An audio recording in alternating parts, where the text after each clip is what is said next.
Hello दोस्तों, इस video में आपका स्वागत है। इस वीडियो में हम बात करेंगे भारत में लोकतंत्र। लोकतंत्र को हम जानने का प्रयास करेंगे। लोकतंत्र शब्द का मतलब क्या होता है, उसकी परिभाषाएं क्या होती हैं, उसके गुण क्या होते हैं, उसके दोष क्या होते हैं, सभी तथ्यों को हम देखने का प्रयास करेंगे। ठीक है, तो पहले इसमें हम पहला चीज देखते हैं इसमें कि लोकतंत्र का मतलब क्या होता है। ठीक है, जो डेमोक्रेसी है, डेमोक्रेसी एक यूनान शब्द है। यूनान शब्द से लिया गया है डेमोक्रेसी। डेमोक्रेसी का हिंदी रूपांतर होता है लोकतंत्र।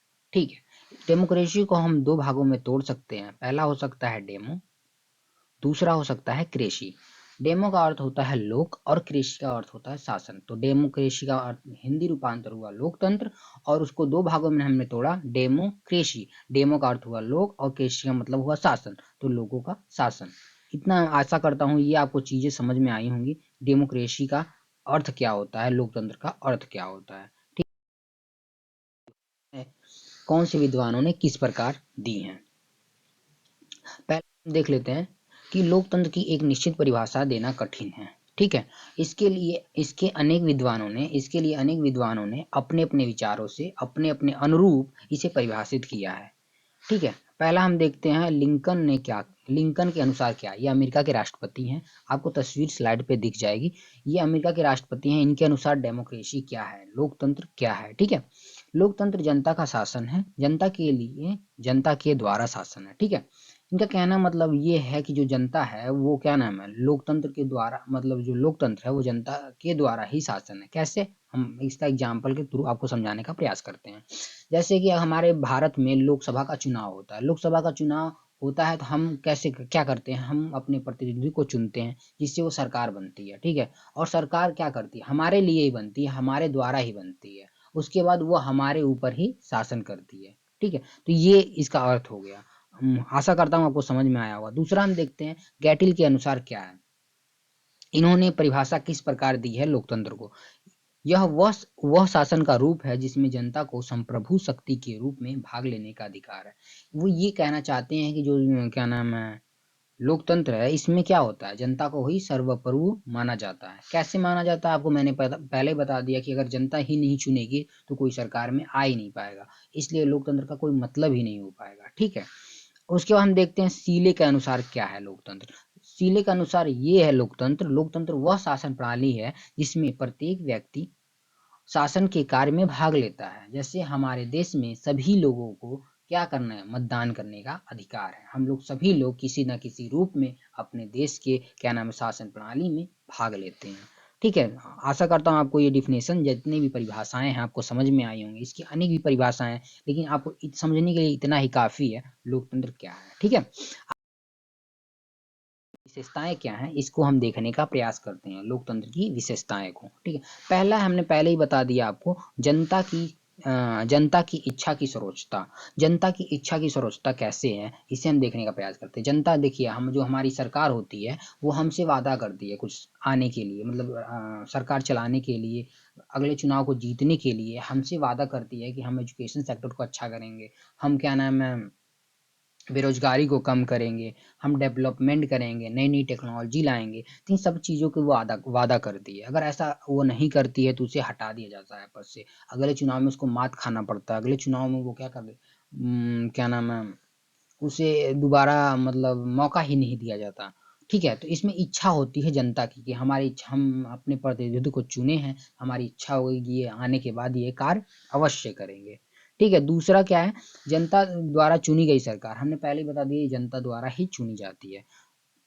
ठीक है, कानून का शासन। इसमें कानून का शासन किस प्रकार होता है, क्योंकि हमने ही चुन लिया, इसका मतलब ये नहीं है कि हम कोई भी गलत काम करें या हमारे द्वारा कोई भी गलत काम हो या प्रतिनिधि जो है वो कोई भी गलत काम करे। ठीक है, इसके लिए हमें नियम कानून सबका जो है पालन करना आवश्यक होगा। ठीक है, उत्तरदायी सरकार। हमने पहले बता दिया, अगर सरकार जो है अगर चुन के आई है, सरकार जो हमसे हमसे ही चुन के आई है, जो वादा उसने किया था उसने पूरा नहीं किया तो उसे अगले चुनाव में क्या कहते हैं, उसे हार का सामना करना पड़ेगा। जब हार का सामना करना पड़ेगा, इसलिए वो उत्तरदायित्व मतलब अपने कर्तव्यों को निभाने के लिए बाध्य हो जाती है कि हमने ये कहा है, अगर हमने ऐसा नहीं किया तो हमें अगले चुनाव में मौका नहीं दिया जाएगा और हमें हार का सामना करना पड़ेगा। ठीक है, दूसरा अगर हम बात करें निरपेक्ष न्यायालय।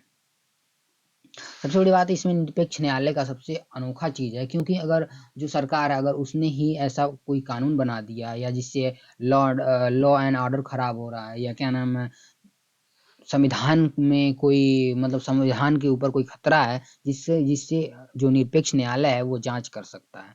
निरपेक्ष अलग न्यायालय होने का कारण, मुख्य कारण यही है कि वो जो सरकार है उसको हमेशा ये मतलब बताया करे कि जो आप सबसे सर्वोपरि नहीं हो, जनता सबसे सर्वोपरि है और एक संविधान है जो सबसे सर्वोपरि है, ठीक है? तो उनको ये हमेशा अनुभव कराता रहता है कि जो सरकार है वो मनमानी न कर सके और सबके साथ एक क्या नाम है, कोई भी अगर मान लीजिए क्या नाम है, जो सरकार है उसी में कोई गुनाहगारी है, ठीक है? उसने अपराध कर दिया कोई और वो न्यायालय में गया, अगर न्यायालय सरकार के अंडर में रहेगी तो उसके साथ क्या होगा? वो तो बच जाएगा, लेकिन अगर निरपेक्ष रहेगा तो उसमें सरकार का कोई हस्तक्षेप नहीं होगा, जिससे क्या होगा, उस व्यक्ति ने जिसके ऊपर अत्याचार किया है उसको अच्छे से न्याय मिल सकता है। एक क्या नाम है, जो न्यायप्रिय क्या नाम न्यायालय होगा उसके उसके लिए कोई भी बाध्य नहीं होगा। इसलिए क्या नाम निरपेक्ष न्यायालय होना अति आवश्यक है। अगर हम बात करें जनता के अधिकारों एवं स्वतंत्रता की हिफाजत सरकार का कर्तव्य होना चाहिए। क्या नाम है, इसमें क्या होना चाहिए कि जो सरकार है उसका मतलब होता है हिफाजत करना, क्योंकि जनता के द्वारा अधिकार, क्योंकि जनता लोकतंत्र में जनता को सबसे अधिक स्वतंत्रता प्रदान होती है, ठीक है? इसलिए जनता की जो स्वतंत्रता है उसकी हिफाजत करना किसका काम होता है? क्या नाम है, सरकार का काम होता है, ठीक है? तो ये सब चीज़ें इसकी विशेषताएँ हैं, इसकी विशेषताएँ आप लोग ध्यान रखिएगा। और मतलब एग्जाम में आपने ऐसे मतलब पॉइंट टू पॉइंट अगर आपने लिख दिया और इसके 2 शब्द आगे लिख दिए, क्या होती है सरकार, सरकार द्वारा कैसे चुनी जाती है, कानून का शासन क्या होता है, उत्तरदायी सरकार कैसी होती है, तो आप अपने शब्दों में भी लिख देंगे तो आपसे नंबर नहीं कटेगा। मतलब अगर राइटिंग सही है, बाकी चीज़ें सही हैं, तो आपको पूरे मार्क्स मिलेंगे। और एक हमें जनरल नॉलेज के लिए भी पता होना चाहिए कि लोकतंत्र की विशेषताएँ कोई अचानक पूछ दे तो हम कैसे बता सकते हैं, ठीक है? तो चलिए हम आगे स्लाइड में देखते हैं लोकतंत्र के गुण और दोष, ठीक है? तो लोकतंत्र के गुण, लोकतंत्र के गुण में पहला हमारा जो टॉपिक है वो क्या है? समानता के सिद्धांत पर आधारित। जो लोकतंत्र है वो समानता के सिद्धांत पर आधारित है। जैसे भारत में सभी को समान अधिकार प्रदान है, सभी को समान व्यापार करने का अधिकार प्रदान है, सबको समान मतलब हर क्षेत्र में सबको समान अवसर प्रदान है। लेकिन कुछ चीजें हैं, जैसे कुछ ज्यादा लोग जो क्या नाम है बैकवर्ड हैं, ज्यादा पीछे हैं, जिनको इकोनॉमिक बहुत ज्यादा बर्डन है, उनको कुछ क्या नाम है आश्वासन देके, कुछ क्या नाम है आरक्षित सीटें करके, जैसे महिलाओं के साथ क्या नाम है बैकवर्ड क्लास के साथ जो चीजें हैं वो उनको आगे लाने का प्रयास करते हैं, ठीक है? लेकिन भारत में क्या है, समानता है, वो एक पॉजिटिव डिस्क्रिमिनेशन है। अब बात करते हैं दूसरा, नागरिक को राजनीतिक शिक्षा मिलती है। नागरिकों को राजनीतिक शिक्षा कैसे मिलती है? जैसे कोई सरकार आती है, ठीक है, उसे चुनाव लड़ना रहता है, अगर सरकार बनाने के लिए उसे चुनाव लड़ना होता है, तो वो कुछ स्कीमें बताती है कि हमें ये स्कीम करना है, हम ये लाएँगे, और सरकार अगर हमारी सरकार हो जाती है, तो हम ये चीज़ें ल जैसे एजुकेशन सेक्टर अच्छा कर देंगे, हम प्राइमरी सेक्टर में इस प्राइमरी और सेकेंडरी सेक्टर में बच्चों को स्किल डेवलपमेंट को सिखाएँगे, जिससे उनकी मतलब बेरोज़गारी को कम किया जा सके। ये सब चीज़ें हैं, ठीक है? तो जिससे जो जनता है वो उसको पढ़ती है, जानती है कि हमें वोट कैसे देना है, नागरिक संहिता में क्या होता है, ये सब चीज़ें वो जानने का प्रयास करती है। तो उससे क्या होता है, राजनीतिक शिक्षा का मतलब उसे मिलता है, ठीक है?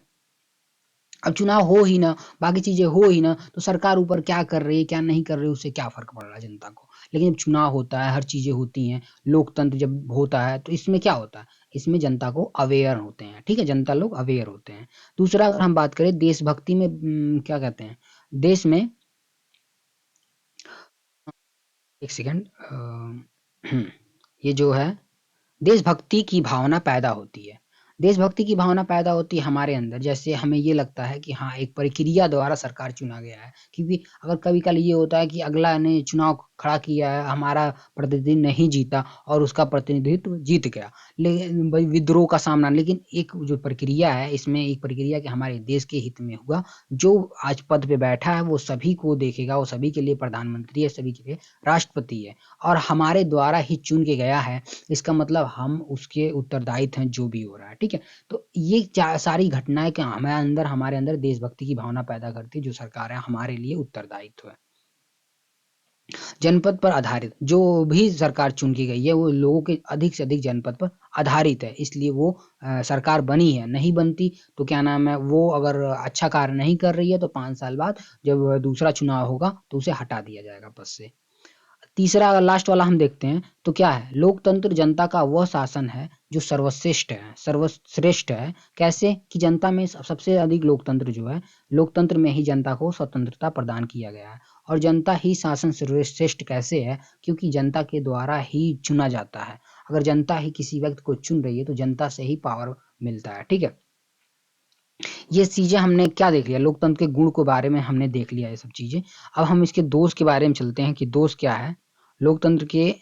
दोष देखते हैं, लोकतंत्र के दोष। प्लेटो द्वारा लोकतंत्र की आलोचना की गई है। अब ये प्लेटो कौन है, इनकी हम चर्चा बताते हैं। ये प्लेटो एक दार्शनिक हैं। ठीक है, ये दार्शनिक हैं। इन्होंने इनके गुरु जो थे सुकरात, उनको मार दिया गया था। वो एक क्या कहते हैं, अच्छे विद्वान थे, लेकिन जो शासन वर्ग था उनका बात नहीं समझता था। वो कहता था ये भगवान का विरोध करते हैं, सबके विरोध करते हैं। वो एक लॉ बताते थे, नियम बताते थे, जिसका विरोध हुआ। विरोध किसने किया, लोगों ने किया, जो लोग नहीं समझ पाए उनको, और उनको मार दिया। जिसके कारण इनको क्या प्लेटो के क्या कहते थे कि लोकतंत्र मूर्खों का शासन है, जो अयोग्य लोग ऊपर बैठ गए हैं। ये एक दार्शनिक को देना चाहिए, एक विद्वान को देना चाहिए। जो शासन जो है वो शासक ऐसा होना चाहिए जो क्या हो, हर तरह से हर परिस्थितियों में वो संभाल सके चीजों को। लेकिन ऐसा नहीं होता है, और उनकी जब मार दिया जाता है तो लोग, प्लेटो जो है लोकतंत्र का विरोध करते हैं। वो कहते हैं कि ये जो लोकतंत्र है ये मूर्खों का शासन है, अयोग्य लोग इस पे बैठ जाते हैं। अब देखते हैं, लोकतंत्र को अयोग्य व्यक्ति का शासन कहा गया है। हाँ, मतलब जिसके पास पैसे हैं, मतलब आर्थिक स्थिति से मजबूत है, और लोगों को फंसाना आता है, मतलब बातों में मतलब लाना आता है। भले से वो चल जाके काम नहीं करता, कार्य नहीं करता सरकार में, अपनी झोली, अपने मंत्रियों की झोली भरता है, लेकिन फिर भी वो सत्ता में बन जाता है। ऐसा हो जाता है अक्सर लोकतंत्र में। ठीक है, ये लोकतंत्र के हम दोष के बारे में बता रहे हैं आपको। लोकतंत्र जनता की सरकार नहीं है। कैसे नहीं है, ये ऊपर आप देख सकते हो, मेंबर ऑफ पार्लियामेंट, ये कुछ पिक्चरें लगी हैं। जैसे ये सारे नेता हैं, ठीक है, ये सभी नेता हैं, ये चुन के गए हैं। ठीक है, लेकिन क्या होता है जब ये चुन के चले जाते हैं वहां पे, तो अपनी झोली, अपने मंत्रियों की झोली भरने लगते हैं। जिसकी वजह से लोग कहा जाता है कि ये पैसों वाले का शासन है। जैसे ये हैं, मतलब क्या, जिसको चाहे उसको चुनाव में लड़वा सकते हैं, लेकिन ये बेचारा क्या करेगा, ये इसको दो रोटी ही चाहिए ही चाहिए। ठीक है, इससे राजनीति से क्या मतलब है, गरीब है। तो सरकार किस वजह से बनाई जाती है कि इन लोगों का थोड़ा सा विकास हो सके। ठीक है, इनको थोड़ा सा विकास होकर आने वाली पीढ़ियां इनकी आगे निकल सके। चलिए आगे देखते हैं। तो इसके ये दोष हो गए, धनवानों का शासन हो गया, जैसे धनवान है। ठीक है, सार्वजनिक अधिक धन एवं समय का लगना बिल्कुल तय है कि अगर किसी भी देश में लोकतंत्र है और वहां पे चुनाव हो रहा है तो उसमें कितना स्कीम, क्या नाम है, प्रचार होता है। जैसे एड्स आती हैं, क्या नाम, टीवी पे, फिर पोस्टर छपते हैं चुनाव में, तो क्या वो धन का ही खर्चा है। रैलियां होती हैं उसके खर्चे हैं, फिर जहाँ सभा होती है वहां पे जलपान की व्यवस्था, सभी खर्चे ही खर्चे हैं। और समय भी लगता है, एक एक चुनाव में कई कई महीने लग जाते हैं। तो ये सब चीजें हैं जो इसके दोष हैं लोकतंत्र के। आप इतना भी कर लोगे तो आपके लिए बहुत है। देखते हैं इसके आयामों को। ठीक है, लोकतंत्र के आयामों को देखने का प्रयास करेंगे, ये क्या होता है। लोकतंत्र एक आध्यात्मिक आदर्श है जिसमें व्यक्ति का विकास संभव है। लोकतंत्र में सबसे ज्यादा विकास लोकतंत्र में होता है व्यक्ति का। कैसे, अब देखते हैं। इसमें 3 तरह की अवधारणा है। पहला है सामाजिक लोकतंत्र, दूसरा है आर्थिक लोकतंत्र, और तीसरा है राजनीतिक लोकतंत्र। इन तीनों को हम देखने का मतलब देखते हैं बारी बारी से। देखते हैं सामाजिक लोकतंत्र क्या होता है। सामाजिक लोकतंत्र वह होता है जो एक पूज्यवादी देश को समाजवादी में परिवर्तित कर देता है या परिवर्तन कर देता है। इस पे एक पूज्यवादी देश को एक क्या नाम है, समाजीवाद में परिवर्तन कर देता है। जैसे किसी देश में राजशाही व्यवस्था है, उसको एक क्या नाम है, समाज में परिवर्तन कर देना, समाज से ही सरकार बनेगी। और एक दूसरी चीज, बी आर अम्बेडकर साहब ने इसमें क्या कहा है, जो कॉन्स्टिट्यूशन के फादर माने जाते हैं। डॉक्टर बी आर अम्बेडकर के अनुसार सामाजिक लोकतंत्र का आर्थिक जीवन एक विधि है जिनमें तीन चीजों का वर्णन किया गया है। मतलब समाज में अगर सामाजिक लोकतंत्र को आपको लाना है तो इसमें तीन तरह की बातें पे ध्यान रखा गया है। पहला स्वतंत्रता, दूसरा समानता, तीसरा बंधुत्व। अब स्वतंत्रता का मतलब क्या है? स्वतंत्रता का मतलब आपके पास इतना स्वतंत्रता है कि आप दूसरे की स्वतंत्रता नहीं छीन सकते। मतलब आप हर चीज करने के लिए स्वतंत्र हो, लेकिन आपकी वजह से किसी को तकलीफ, किसी को दुख या किसी के रिलीजन पे कोई तंग कसना, ये गलत चीजें हैं। ठीक है, आप जो जिसमें विश्वास करता है करने दो, अपने तर्क से, अपने अच्छे से। तुम अगर उसे तकलीफ हो रही है तो तुम उसे करना बंद कर दो या मत करो। आपका स्वतंत्रता तब तक है जब तक आप दूसरी की स्वतंत्रता नहीं छीन रहे हो। ठीक है, भारत का संविधान अपने नागरिकों को विश्वास और धर्म को व्यक्त करने के लिए स्वतंत्रता प्रदान करता है। अब समानता की बात कर लें तो समानता क्या? देखो, भारतीय संविधान भेदभाव का निषेध करता है, यह सभी को समान अधिकार प्रदान करता है। कहने की बात यही है साफ साफ कि हमें ये समझना होगा कि हम सभी मनुष्य हैं, हम सभी समान हैं, सभी एक तरह से पैदा होते हैं और जो जन्म लिया उसको मरना ही मरना है। तो हम दूसरों को, मतलब हमें क्या होता है, समान समझते हैं। दूसरों को मतलब कोई मतलब गलत काम कर रहा है तो उसको समझाने का प्रयास करें, क्योंकि एक मनुष्य है, हम मनुष्य हैं, मनुष्य ही गलतियां होती हैं। ठीक है, चलिए अगर हम आगे देखते हैं तो समानता का मतलब यही है, सबको समान समझना चाहिए, हम किसी के साथ गलत नहीं करना चाहिए, हमें दूसरे के साथ अच्छा व्यवहार करना चाहिए। ये हमें सीखना, जिससे हमारा भारत देश का कल्याण हो सके। और हम बात करें बंधुत्व की, तो संविधान संविधान के प्रस्ताव के निहित बंधुत्व शब्द का और मौलिक कर्तव्य अनुच्छेद 51 देश की नागरिकों को देश प्रेम एवं कर्तव्य निष्ठा की शिक्षा देता है। अनुच्छेद 14, 15, 16, 17। बंधुत्व मतलब भाईचारे की भावना। हम अगर भाईचारे की भावना से रहेंगे तो हमारे देश का विकास होगा, क्योंकि देश में आंतरिक कोई विद्रोह नहीं होगा, आंतरिक कोई कोटेशन नहीं होगा। हमारी आने वाली पीढ़ियां कैसे रहेंगी? सुरक्षित रहेंगी जब भाईचारों का भावना होगा, अपने देश से प्रेम होगा, निष्ठा होगी, देश के प्रति निष्ठा होगी, जिसमें हर व्यक्ति, हर रिलीजन, हर धर्म के लोग मतलब क्या कहते हैं, सीमाओं पे चढ़ के हमारी रक्षा कर रहे हैं, जिसके कारण हम यहाँ सुरक्षित हैं। ठीक है, तो हमें देश से प्रेम होना चाहिए, सबसे अधिक हमारे पहले देश होना चाहिए, फिर अगर कुछ होना चाहिए जिससे हमारे देश प्रेम की भावना बढ़े। जैसे अनुच्छेद 14 में क्या कहता है, 14, 15, 16, 17। ठीक है, ये सभी आर्टिकल्स हैं जो बंधुत्व के बारे में बताने का प्रयास करते हैं। अगर हम बात करें, अगर हम आर्थिक, अब चलते हैं आगे देखते हैं, एक सेकेंड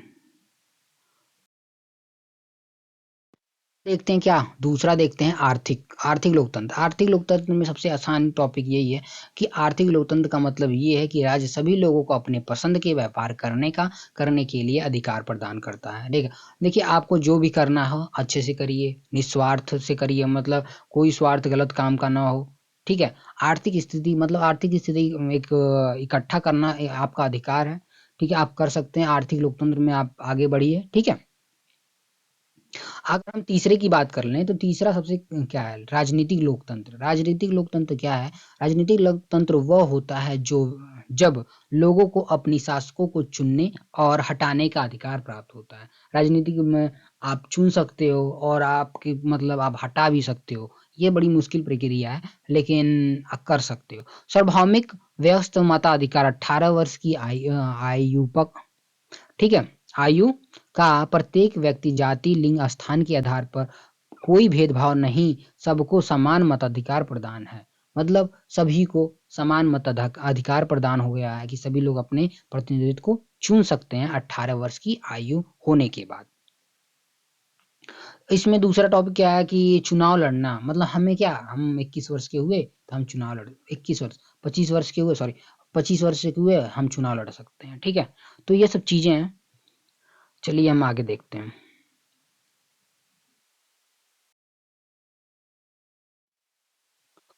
देखते हैं भारत लोकतंत्री। ठीक है, भारत लोकतंत्र में उसकी समस्या क्या हो सकती है, उसकी चुनौतियां क्या हैं। सबसे सबसे मतलब दुखदाई यही होती है गरीबी। देखो यहाँ पे ये पोस्टर लगाया, कैसे बच्चे भूख के मारे मतलब भूखे हैं। ठीक है, तो सबसे बड़ी चुनौती इसकी गरीबी है जो भारत में बहुत अधिक है। भारतीय लोकतंत्र में बहुत ज़्यादा इसी समस्या है। जब तक गरीबी दूर नहीं होगी तब तक लोकतंत्र सही से लागू नहीं हो पाएगा। इनको आगे बढ़ाने के लिए हमें प्रयास करना पड़ेगा, ठीक है? तो पढ़िए लिखिए और इन्हें मदद करिए। तो सबसे बड़ी समस्या क्या है? गरीबी, जो भी अभी भी भारत में शिक्षित वर्ग नहीं है। दूसरा ये अभी भोजन नहीं जुटा पाते तो शिक्षा कहाँ जुटा पाएंगे।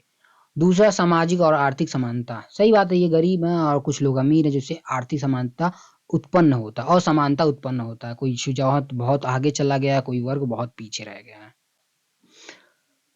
तीसरा है जातिवादी। जातिवाद समस्या बहुत ज़्यादा ये चुनाव में अक्सर देखने को मिलता है, लेकिन इससे ये कुरीतियाँ भी हैं समाज की। जातिवाद एक बहुत बड़ी कुरीतियाँ है, क्योंकि एक मतलब टाइटल में बांध को इंसान को रख देता है, उसकी शक्तियाँ को एक टाइटल में बांध के रख दिया जाता है और उसका विकास नहीं हो पाता सही से। लेकिन अगर हमें इंडियन हमें होने का गर्व है, अगर हम भारतीय होकर सोचें तो हम सबसे प्रेम कर पाएंगे। अगर हम एक जाति कास्ट के होते हम अपने कास्ट से ही प्रेम कर पाएंगे, बाकी चीज़ों से प्रेम नहीं कर पाएंगे। इसलिए हमें भारतीय होने का गर्व होना चाहिए। हमें मानव होने के जब मानव होने का गर्व होगा तो हम सभी देशवासियों, जितने भी देश हैं हमारे, सबसे हम प्रेम कर पाएंगे, ठीक है?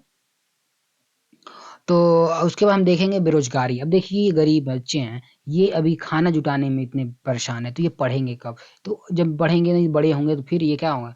बेरोजगारी का सामना करना पड़ेगा इन्हें। तो यही चीजें हैं जो हमें परिवर्तन करना है देश में, हम लोग इसीलिए पढ़ रहे हैं, ठीक है? आगे देखते हैं खर्चीले चुनाव। खर्चीले चुनाव का मतलब क्या होता है? खर्चीले चुनाव का मतलब ये होता है, इसमें अगर देखा जाए तो जो लोकतंत्र ये समस्या है, इसमें बहुत ज़्यादा खर्चीला चुनाव होता है। एक आम व्यक्ति चुनाव नहीं लड़ सकता, क्योंकि इतना खर्चा रैली करना है, फिर अब तो पैसे भी बाँटे जाते हैं चुनाव में, मतलब बहुत सारी समस्याएँ हैं, इसलिए चुनाव बहुत खर्चीला होता है। और एंकर हो गया, न्यूज़पेपर हो गया, हर चीज़ में एक क्या कहते हैं, ऐड देने के लिए भी पैसे लगते हैं। देखते हैं आगे, राजनीतिक भागीदारी का निम्न स्तर। राजनीतिक भागीदारी में सिर्फ वही लोग हैं जो पहले से क्या हो चुके हैं। मैक्सिमम लोग वही लोग हैं जो पहले से ही चुनाव मतलब सत्ता में थे, राजशाही व्यवस्था में थे। क्या नाम है, कहने का तात्पर्य ये है कि जो पहले से शासक वर्ग शासन करते आ रहा है, 1950 से जो भी शासन करते आ रहा है, अब देख लीजिए, सभी उठा के देख लीजिए कि वही अभी तक बने हैं, उनकी फैमिली, उनका परिवार ही बना है। बाकी कुछ ही मतलब वर्ग हैं जो आगे आए हैं, उनकी भागीदारी आई है, ठीक है? तो हमें यही करना पड़ेगा कि हमें भी कि हम भी कभी पार्लियामेंट मेंबर ऑफ पार्लियामेंट बने, ठीक है? चलिए आगे देखते हैं। विधायकों का निम्न स्तर। विधायकों का निम्न स्तर किस वजह से है कि अगर वो विधायक बन जाते हैं और वो सिर्फ एक क्या करते हैं, अपने आप को अमीर करने में झुक जाते हैं, अपने जो उनके जुड़े जो उनसे जुड़े हैं उनका ही भला करते हैं, बाकी लोगों को छोड़ देते हैं। तो ये इनकी समस्याएं हैं, इनको देखना पड़ेगा। आप एक एक देश के नागरिक के तौर पे कि हम भारतीय हैं और हमें सभी लोगों को आगे बढ़ाना है, सबको समान रूप से देखना है। दोषपूर्ण चुनाव प्रणाली, इसमें दोषपूर्ण चुनाव प्रणाली में बहुत सारे दोषपूर्ण होते हैं, बहुत सारी दुर्घटना हो जाती है, घटना हो जाती है, विद्रोह हो जाता है, बहुत चीजें हो जाती हैं। तो इसमें भी फर्जी वोट पड़ जाते हैं। तो ये सब इसके क्या हैं, दोष हैं। तो हमने इसके दोष देख लिए, समस्याएं देख ली, अब चलते हैं हम आगे देखते हैं क्या है। लोकतंत्र की सफलता हेतु इन परिस्थितियों का पालन करना जरूरी है, जैसे कि नैतिकता का पालन। हाँ, हमें सादा सही व्यवहार करना चाहिए, सही लोगों से सही से रहना चाहिए। तो इसका हम पालन करेंगे तो क्या क्या नाम क्या होगा, लोकतंत्र सबको मतलब जो लोकतंत्र है वो सबके लिए सुनिश्चित होगा, सबके लिए फायदेमंद होगा। दूसरा क्या है, शिक्षा तथा जागरूकता। अभी भी हमारे देश में बहुत सी ऐसी चीजें हैं, जो भारत देश में बहुत सी ऐसी वर्ग है जहाँ भी शिक्षा नहीं पहुंची, जहाँ हम बेरोजगारी का सामना कर रहे हैं, जहाँ हम उस मतलब एजुकेशन लेवल को मतलब जैसे गांव की सेक्टर की बात कर ले तो वहाँ कोई भी स्किल डेवलपमेंट की क्लास नहीं होती, कोई भी ऐसा हमें अलग तरह का नहीं सिखाया जाता जिससे हम 12वीं तक पढ़ के उसके बाद कोई ग्रेजुएशन करके कुछ हम कर लें। लेकिन क्या होता है, हम नहीं कर पाते, जिससे बेरोजगारी की जो दर है वो हर साल बढ़ती रहती है। अब सरकारी नौकरी में ही देख लीजिए, क्या नाम है कि आता है 7,000 सीट आती है, 10,000 सीट आती हैं, 1,000 सीट आती हैं, जिसपे 40 लाख फॉर्म, 35 लाख फॉर्म, इतने फॉर्म पड़ रहे हैं। तो ये जो हर साल लिख छट रहे हैं बच्चे, वो भी एक बेरोजगारी का मतलब दायरा बढ़ा रहे हैं। अगर हम देख लें आर्थिक असमानता है, कोई वर्ग बहुत बड़ा हो गया है, कोई वर्ग बहुत ही छोटा है, मतलब वर्ग में इकोनॉमिक रूप से कोई वर्ग बहुत ऊपर हो गया, कोई वर्ग बहुत ही छोटा हो चुका है इकोनॉमिक रूप से। विश्व शांति की स्थापना, जब तक हम विश्व शांति की स्थापना नहीं करेंगे तब तक हमारा लोकतंत्र का विकास नहीं हो सकता। ये सफलता, लोकतंत्र सफलता के लिए अति आवश्यक है, क्योंकि हम जब तक लड़ते झगड़ते ही रहेंगे, जिससे हम क्या होंगे, अपने आप को असुरक्षित में डालेंगे और अपने आने वाली पीढ़ियों को भी असुरक्षित में डालेंगे। अगर हमें क्या करना है, अगर हमें विश्व शांति की स्थापना, जैसे अगर हम युद्ध ही हमेशा करते रहें तो हमारा विकास असंभव है। हम अपनी आने वाली पीढ़ियों को भी समस्या में डालेंगे और हम विकास पे समय नहीं देकर युद्ध में समय देंगे, जिससे कुरीतियां बढ़ेंगी, विद्रोह होगा, एक दूसरे पे हमला करेंगे, जिससे क्या होगा, हमारा विकास असंभव है। तो विश्व शांति की स्थापना अति आवश्यक है। देखते हैं शक्तिशाली विपक्षी दल का होना अति आवश्यकता। हाँ, ये सही बात है कि अगर कोई देश में विपक्षी दल तो शक्तिशाली नहीं है, तो कुछ जो सरकारें हैं, जो क्या नाम है प्रेजेंट में सरकार है, या कहते हैं कि जो प्रेजेंट में सरकार है और जो विपक्षी दल मजबूत नहीं है, तो ये मनमानी कर सकता है, ये कुछ भी मतलब बहुत चीजें, ऐसी चीजें कर सकता है कि इसे पता है कि अगले चुनाव में मैं ही जीतूंगा। लिखित संविधान एक नहीं सॉरी लिखित संविधान, एक लिखित संविधान होना चाहिए। देश में एक लिखित संविधान होना चाहिए अति आवश्यक, जैसे भारत में एक लिखित संविधान उपस्थित है। एकता की भावना, हमें ये रखना चाहिए कि हम सभी एक हैं। एकता की भावना, हमें सबकी मदद करनी चाहिए, सबका हेल्प करना चाहिए, एकता की भावना रखना चाहिए, किसी से बैर नहीं रखना चाहिए। तो ये सब चीजें आप अपने शब्दों में भी लिख सकते हैं, जैसे मैं आपके अपने अपने शब्दों में आपको समझा रहा हूँ। आप इन टॉपिक को आप ऐसे भी देख लो, आपको ये समझ में आ जाएगा, बिल्कुल बिल्कुल क्लियर हो जाएगा कि लोकतंत्र की सफलता हेतु परिस्थितियां क्या क्या होनी चाहिए। तो आपको सीधा जबान पे होना चाहिए कि नैतिकता का पालन होना चाहिए, शिक्षा होनी चाहिए, एकता की भावना होनी चाहिए, शांति होनी चाहिए, शक्तिशाली विपक्षी दल होना चाहिए। ये सब चीजें आपके मतलब आएगा दिमाग में, तुरंत आ जाएगा। मान लीजिए क्वेश्चन आ गया तो आपके दिमाग में तुरंत क्लिक होगा। तो आप नैतिक का पालन जो है उस पे 2 लाइन लिखोगे, 3 लाइन लिखोगे, तो सब पे अगर 3-3 लाइन लिखोगे तो 2 ढाई पेज ऐसे हो जाएगा। ठीक है, तो ये चीज में लोकतंत्र, भारतीय संविधान द्वारा भारत में लोकतंत्र गणराज्य की स्थापना की गई है। कई देशों में यह सफल रहा है, जैसे एशिया और अफ्रीका। एशिया और अफ्रीका में जो ये लोकतंत्र है, ये सफल रहा है, लेकिन भारत में अपूर्ण है। क्यों अपूर्ण है, इसका मुख्य कारण ये आप देख सकते हो स्लाइड में, जैसे एशिया और अफ्रीका में ये पूर्ण है, लेकिन हमारे यहाँ भारत में अपूर्ण है। मैंने शिक्षा का अभाव बता चुका हूँ, आर्थिक असमानता बता चुका हूँ, सांप्रदायिकता, जातिवाद और बढ़ती हिंसा। ये देखते हैं, अगर हम जातिवाद करेंगे, सांप्रदायिकता होगा तो क्या होगा, जिससे हिंसा बढ़ेगी, आने वाली पीढ़ियां हमारी सुरक्षित नहीं रहेगी, विद्रोह होगा, लोकतंत्र का सही से पालन नहीं होगा। तो जिसके कारण क्या होता है, विकास नहीं हो पाएगा, संभव है। हम सुरक्षित जब तक सुरक्षित नहीं रहेंगे तब तक हम अपने आगे बढ़ने के कार्य पे फोकस नहीं कर सकते। इसलिए हमें सुरक्षित होना बहुत ही आवश्यक है। मैं आशा करता हूँ ये वीडियो आपके लिए बहुत ही उपयोगी है, बहुत ही उपयोगी सिद्ध होगी। अगर आपको पसंद आया हो, अच्छा लगा हो, तो लाइक शेयर और सब्सक्राइब कर लीजिएगा और बेल आइकन जरूर दबा लीजिएगा कि आने वाले वीडियो आपको टाइम से मिलते रहेंगे। ठीक है, धन्यवाद।